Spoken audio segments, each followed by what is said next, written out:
Let's turn our attention to the economy now. The Reserve Bank Governor Michele Bullock says the greater frequency of supply-side shocks to the economy will keep inflation higher for longer. 2 weeks from today, the RBA will deliver its final rate decision for the year after lifting the cash rate to 4.35% earlier this month. Here's some of what the governor had to say at the ASIC forum earlier today. Prior to the pandemic, we were living in a world of increasingly open trade. There was arguably a big deflationary impulse coming from China and Asia. In a world of fragmentation and conflicts and so on, we're going to see more potential for supply shocks. And although you want to look through supply shocks, if you keep getting them, there comes a point where everyone just expects inflation to remain high. And if inflation expectations adjust, then that's a problem. There's the RBA Governor earlier in the day. Let's get some analysis now with Warren Hogan, Economic Advisor at Judo Bank. Warren, thanks as always. The Governor was pretty clear that inflation is not just due to the supply side issues, those international factors, in her comments today.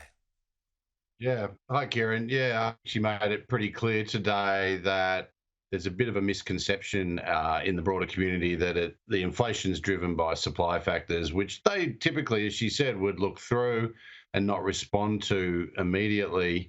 She highlighted in no uncertain terms that there is a demand element to this inflation problem we have, and indeed all countries have, which is essentially domestic, and of course is why they're raising rates, to cool demand, to bring it down into line with supply in the economy and help bring down those inflation pressures. And I think the point also she noted, which was quite hawkish and quite firm, was that one she just made, that even if they are supply shocks, if you get enough of them, people are going to expect elevated inflation, which of course then affects their wage claims and risks getting high inflation locked in the system, which of course is not desirable at all. So it was quite tough talk from the governor, and obviously suggests that she's still thinking that there might be need for further monetary policy tightening in the next few months. Was there anything that the governor said that shows that Michele Bullock is ready to lift rates in December? Not really. I mean, their strategy, particularly this year, has been one of patience. They've made it quite clear that they can sort of take it easier and be slower than other central banks.